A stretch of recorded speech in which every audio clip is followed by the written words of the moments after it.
Welcome, everyone. Thank you for taking the time today to join us for our 19th episode of STEM STEAM activities at home or in the classroom. Today, we're going to be focusing on some March activities, St. Patrick's Day fun, but we'll also have Pi Day, which is March 14th. Either way, we'll have some awesome activities courtesy of your favorite presenter, Josh, who will be with us momentarily. Now I'm going to pass it over to Josh, the man. Take it away. We're getting there. There we go. That works. Right here. I'm happy. Hi, everybody. It's March, which means a couple of fun things. One, the snow is kind of melting. And two, we've got some fun holidays coming up here. Holidays that are kind of big and holidays that are kind of weird and just holidays for everybody. It's raining holidays.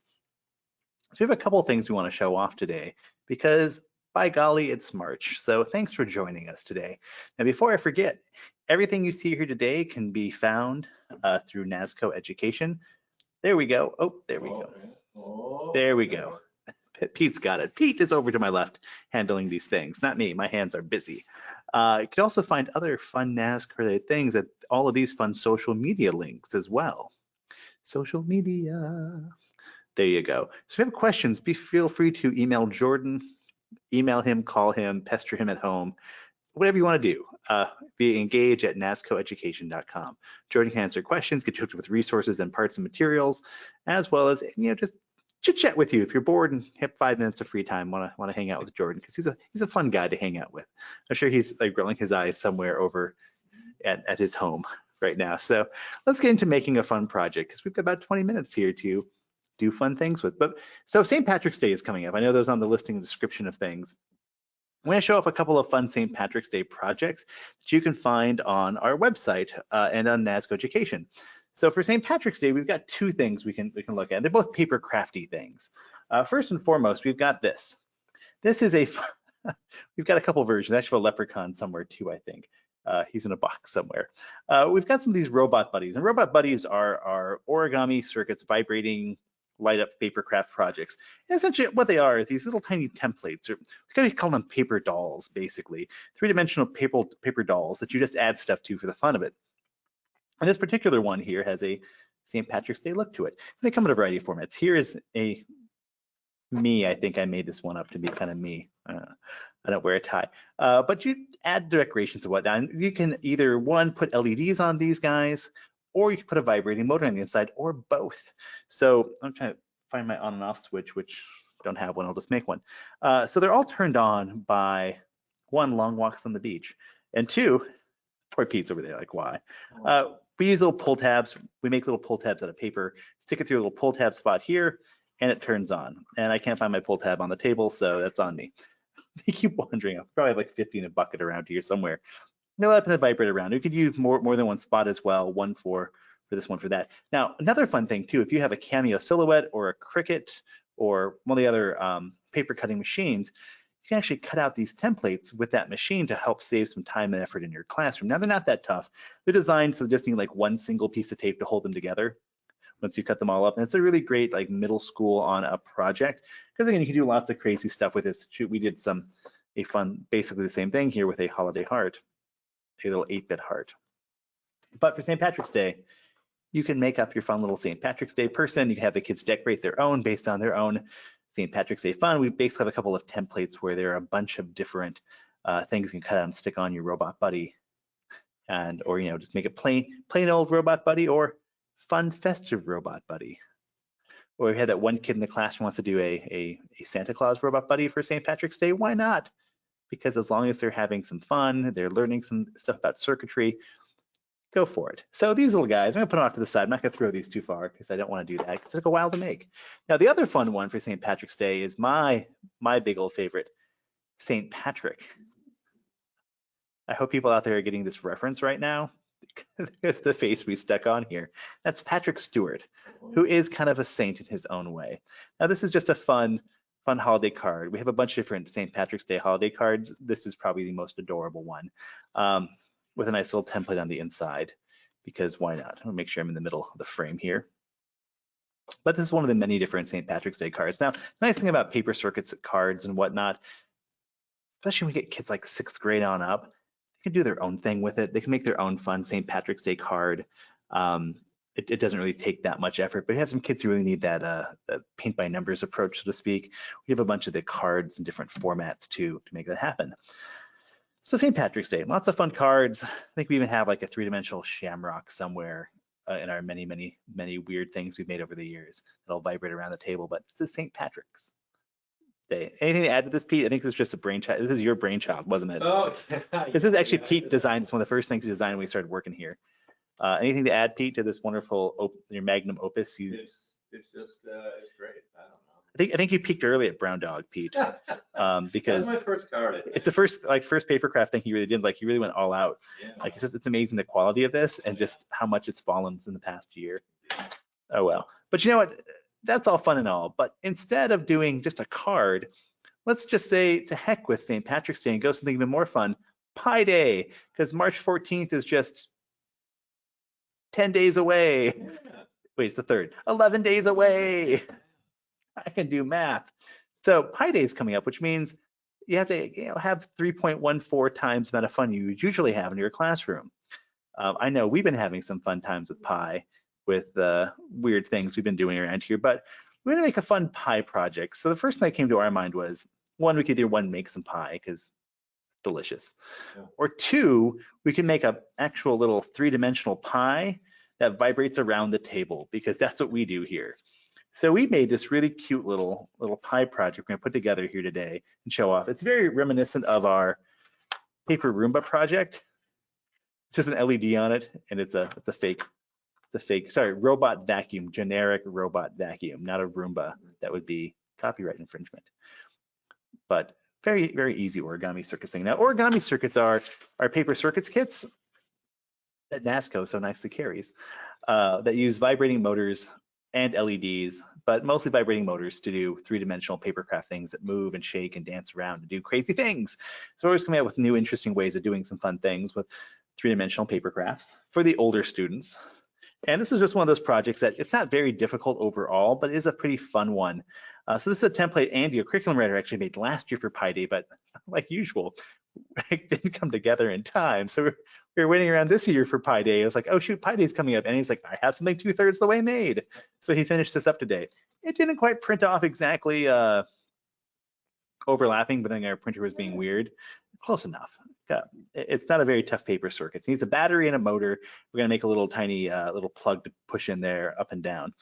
And so Andy in here has actually been using, I noticed, our 1/8" maker tape, which is our nylon conductive tape. This stuff is the bee's knees. If you haven't heard me talk about it before, it's a nylon tape, not like that copper foil stuff people often use, which means it's really, really, really darn strong. You can't really hulk out there on it.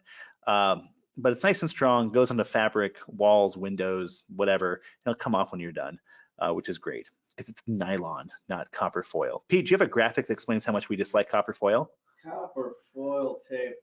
Oh no, look at that. That's some high quality video. This is how great our video quality has gotten since Pete started working here. Wait, you've been here 2 years, haven't you, Pete? Or is it a year? 1 year, and then I worked here 6 years before that, basically. He did. He was here way too much doing things. So we're gonna make this guy. Now on our website, which we should have up right now, and I think Jordan has a link.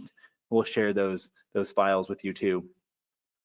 We have a template here that you can use, front and back, top and bottom, all that fun jazz to cut things out. Pretty straightforward. It's a motor and an LED, or a motor and a battery and some tape. It's been one of those days. When you have a small toddler at home, every day becomes a marathon. And so I need some tape, which I have, and some more tape and some scissors. Pete, I don't have any scissors over here. Oh, I know where they are. Pete grabbed the scissors to do some work. Pete's been doing a lot of video work over here. So we need the tape, self-sticking motor,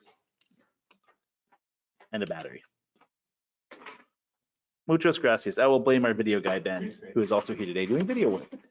So onto here, over, yay. So first and foremost, to get this going, you want to cut things out. Pete over here used an X-Acto knife on this nice heavy paper we're using. I recommend 30-pound cardstock or greater. Why 30-pound? Because 1, it's inexpensive, and 2, it won't jam up your printer at school.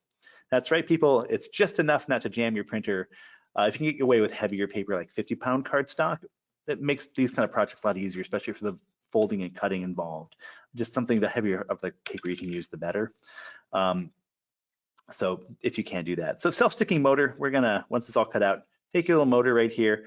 We're just gonna stick it down. Doesn't really matter where, just anywhere kind of here in the middle, like so. Ta-da! And you got little wires hanging out everywhere here. So, yay. Now the battery's over here. So, but we're gonna get to that in a second. We're gonna run our tape from point A to point B, but we're gonna go through this little spot right there. And I'm actually gonna use some of our 1/8" tape today. I've got a bag of it right here. It's just like our 1/4" tape, only thinner. It's been working out. I think it's narrower, Josh. I don't think it's thinner. Look at this, it's nice, nice little. Wow, they've not done this in a while. Manufacturing. So the big thing is to go from here down through the split we put here so we can shove our little on and off doodad, a little on and off thing through there. Switch, not switch, it's a switch, doodad.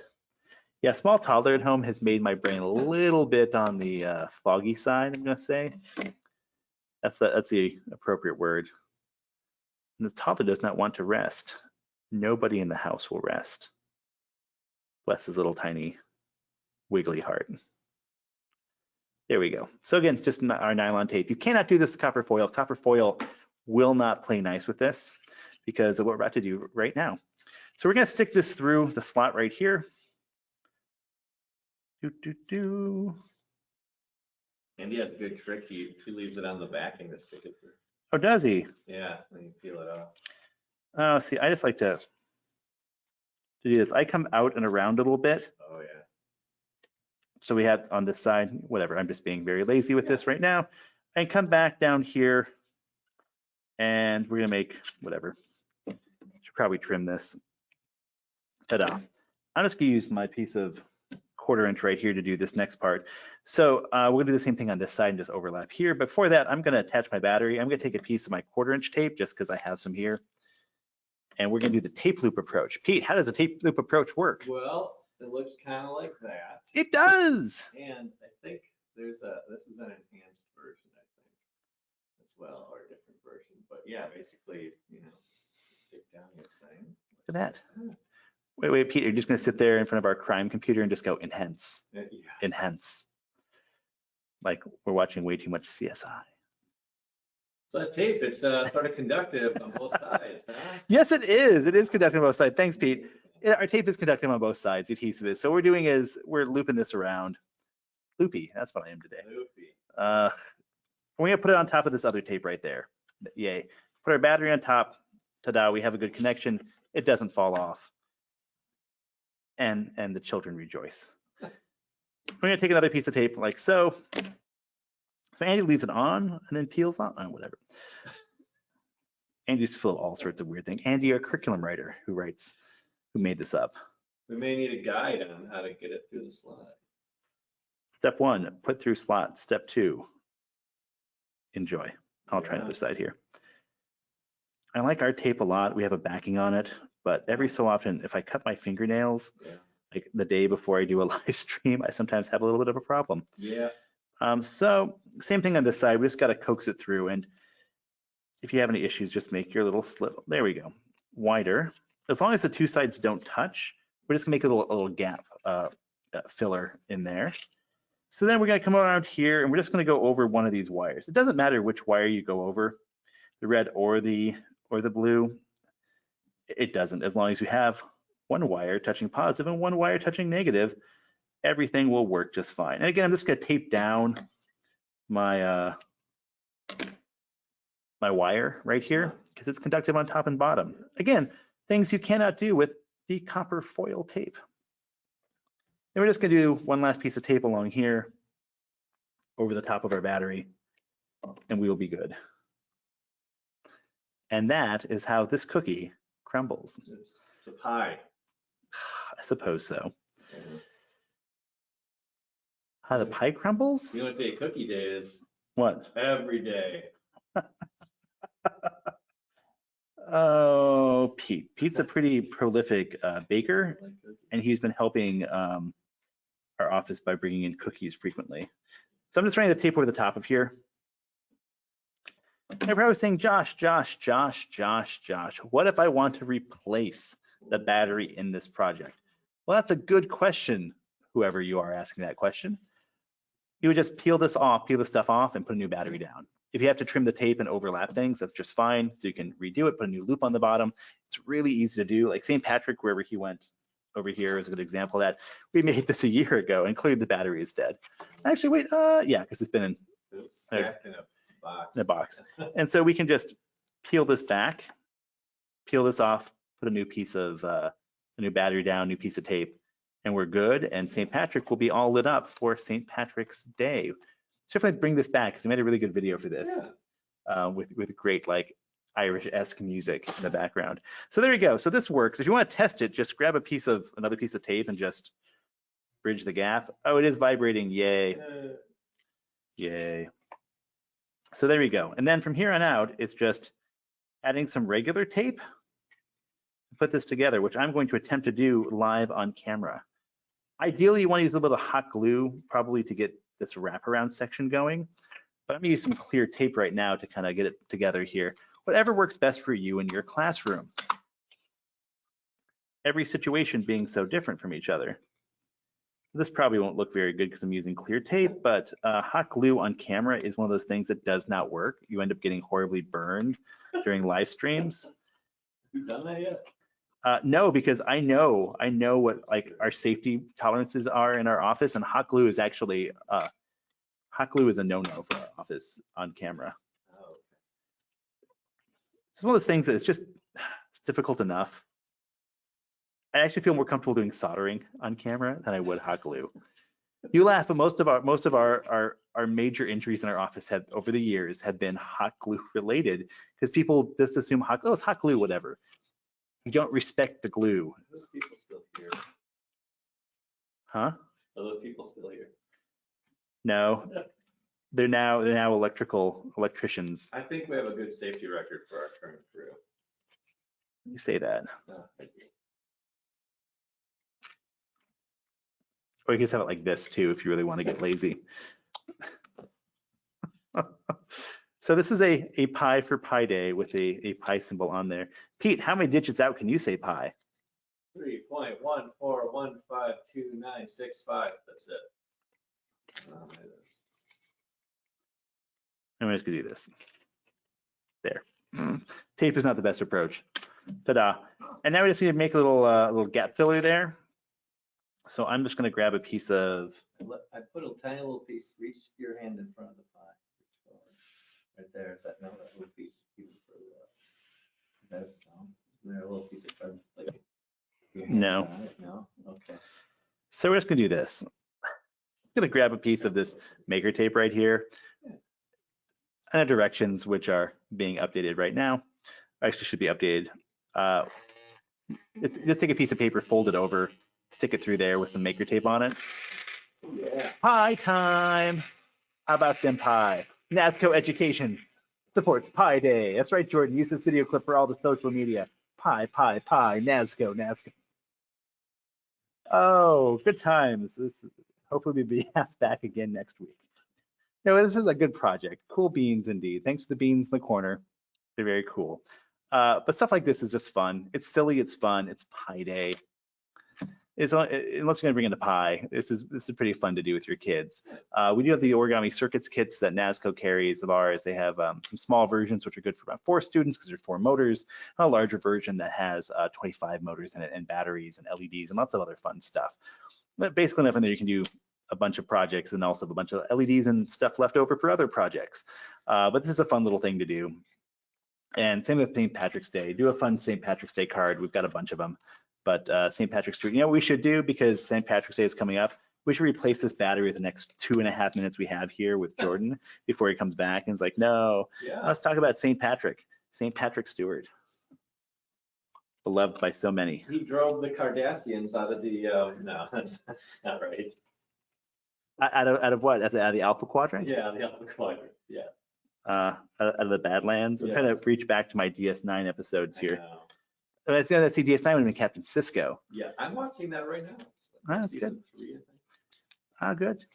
You got your fill of all the fun Jake Cisco and Nog. Jordan's asking so much to learn about different people. So many people with so many different like random small forehead variations Yeah. or like things on their noses or spots. or crazy earrings. Yeah.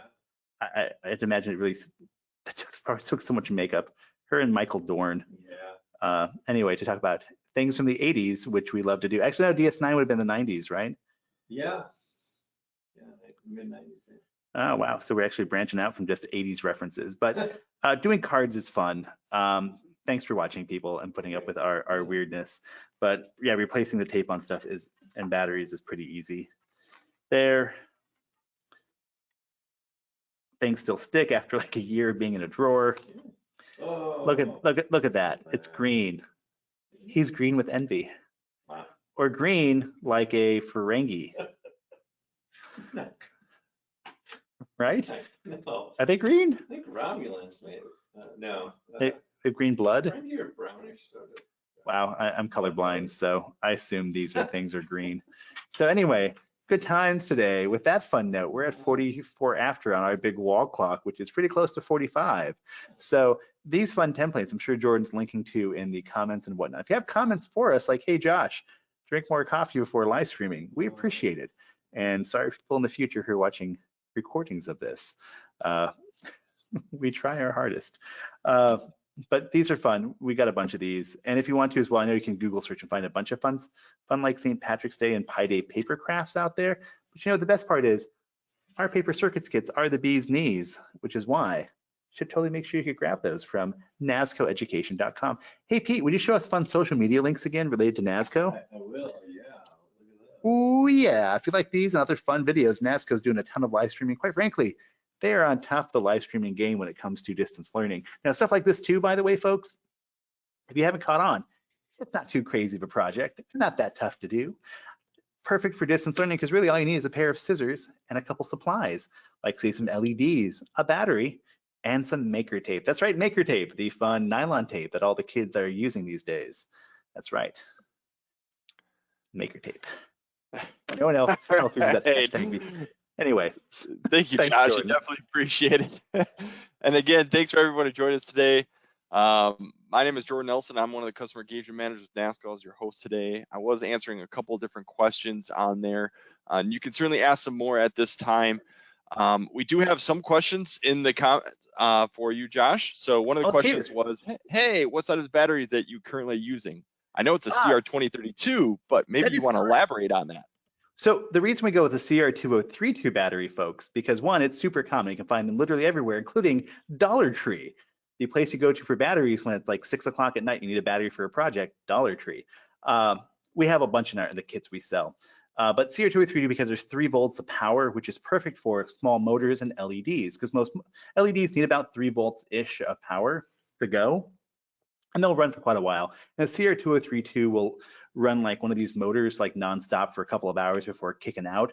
And it'll do a couple, usually we say max like 3 LEDs in a project, again, depending on if they're blinking LEDs or some LEDs take a little more power than others, but typically 3 LEDs in parallel work nice.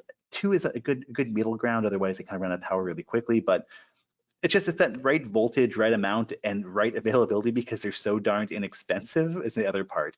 Now we also use these are AG13s, also known as LR44 batteries.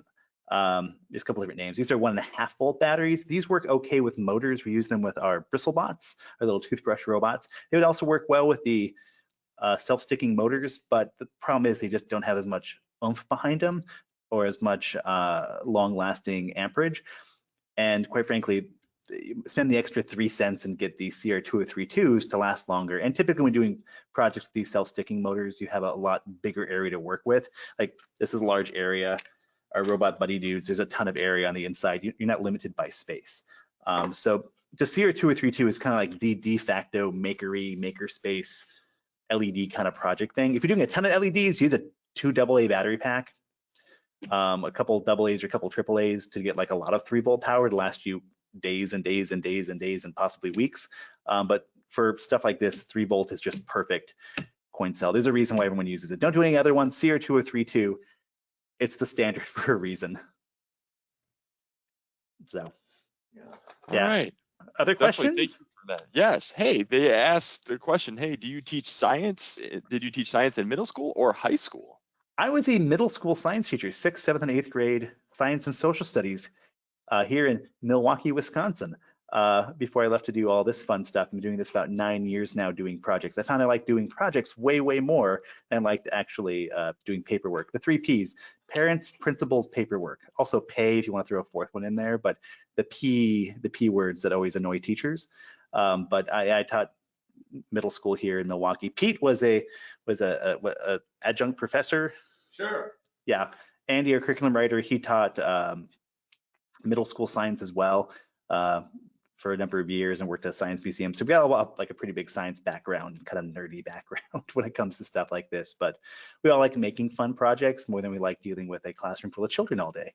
Nothing against middle schoolers, it's just not for me, as I learned. So any other fun questions, Jordan? Yeah, actually, we said, wow. does your students enjoy the classes? I know I wish I had you as a teacher. Yes and no.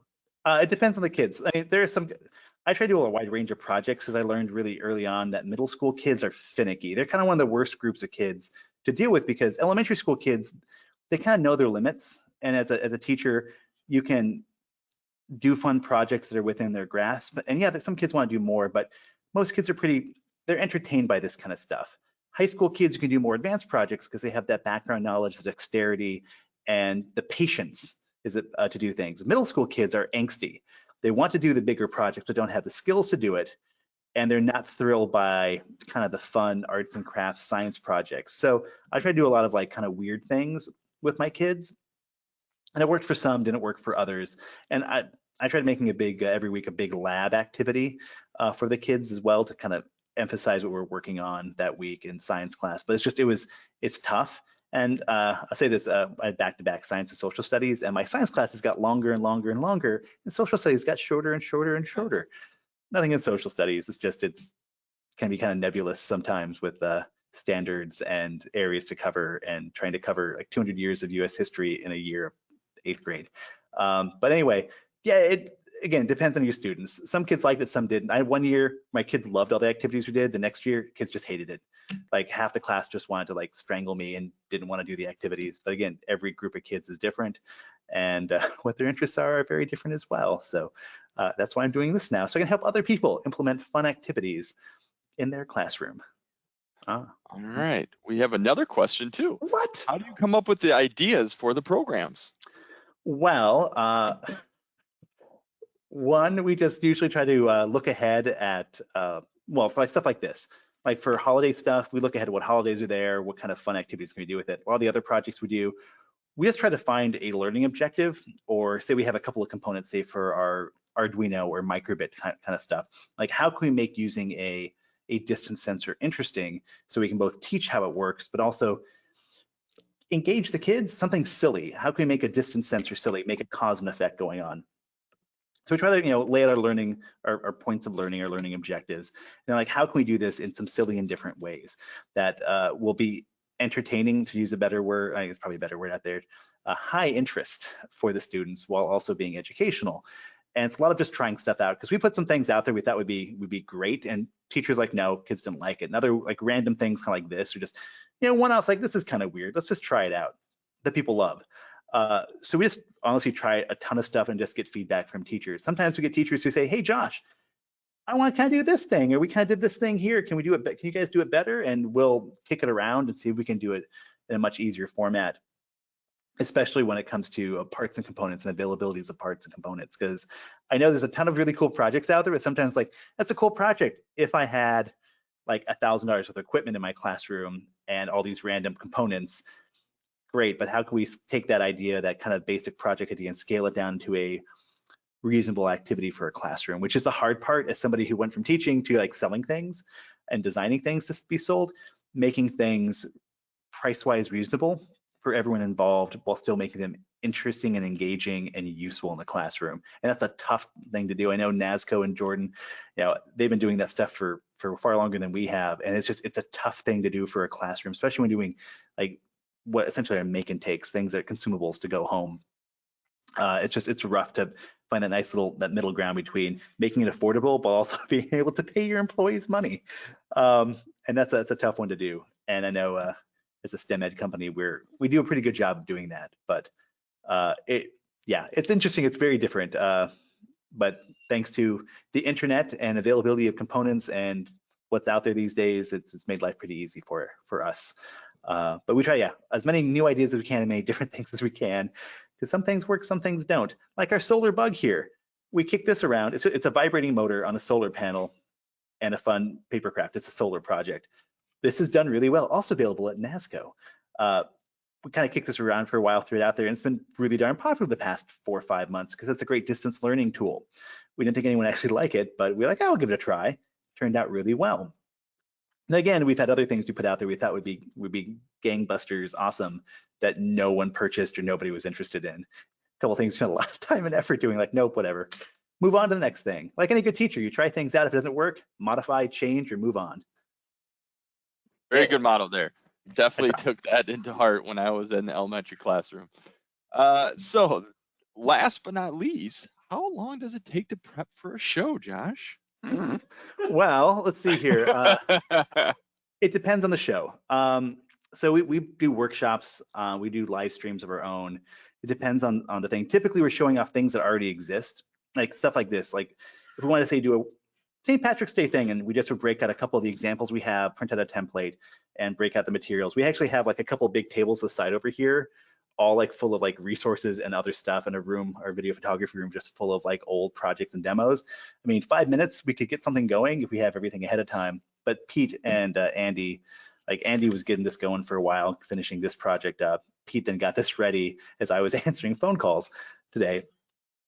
But it just depends on the workshop and the stuff. But the nice thing is we have the studio set up. I mean, we literally have, what's this, 5 lights, 2 microphones, 3 computer screens, 3 cameras. Like we have this huge live streaming setup, which makes it really, really easy for us to just come in here and turn lights on and get going. And I've been helping some teachers too that have called us, getting their like video chat settings like, really kind of dialed in for their classroom use. Just having an above camera, and then the software we're using just makes things really, really easy, make things look nice, easy to set up, easy just to turn a couple things on and go, which makes a big difference as opposed to like a year ago when we first started doing this, we were using some of our equipment for multiple people. Like one person used the camera for video work, and then another person used the camera we had in our office for photography. And then we just like said, no, thank you. Let's just get a couple extra cameras, get it like set up, spend the money, and do all this stuff. So that has cut down on our prep time. But typically we're doing projects we've already put together. So the hard part, the demos, making things up that look nice, the design work are done ages and ages ago in the past. Even some of the bigger Lego things we do, like they're good demos. We just got to get the materials to show how to do them. So yeah, and plus Pete does such a great job with all the production work of clicking buttons and making things show up, which makes things really easy. We've done a ton of prep work on things. That's like any good teacher, we prepped a ton of stuff ahead of time so that it's just all ready to go. Even just having like piles of like, I have bags of LEDs off to my side. So if I run out of LEDs, it's just there. So good, yeah. So a little bit of time, but not that much typically. Pete and Andy spend sometimes more time. Pete usually spends the most time getting stuff pre-cut and looking nice. And of course, making little overlays like the cool beans here, because I say cool beans and he likes to mess with me. So hopefully that answered your question. Thanks, Pete. He spent so much time like the little exploding tape thing. Like I have no idea how much exactly, what, like hours of work, Pete? Hours? 5 minutes of work. 5 minutes of work getting that ready. Yeah. Dozens of minutes. Anyway, on that fun note. Yeah. All right. Well, thank you, Josh. And I apologize for the little bit of the lag on the video there. But I think there's great questions there. If you definitely want to join us, March 17th is the next webinar. It isn't next week. Unfortunately, we weren't able to do it next week, but join us on March 17th. I did send the link in there in the chat. We also have some handouts. So if you go to your control panel, go to your handouts, we have some templates that you can utilize for St. Patrick's Day, including the different activities that we have presented today. Also want to say that make sure to fill out the survey and give us feedback at the very end after this webinar. We always use that for more information. Yep, there is Origami Circuit kits that we have available at Nasco. I did send those links right in the chat as well, the smaller version and the bigger version. If you have any other questions, concerns, feel free to reach out to me at engage@nascoeducation.com. Otherwise, it looks like we have answered everything. So thank you again, Josh. Thank you for everybody for staying and asking questions. Have the great rest of your day. And make sure to get some sleep there, Josh. I know, the little one. Toddlers, you know how it goes. Little people, they're great, but yeah. All right. Bye-bye, everyone. Bye.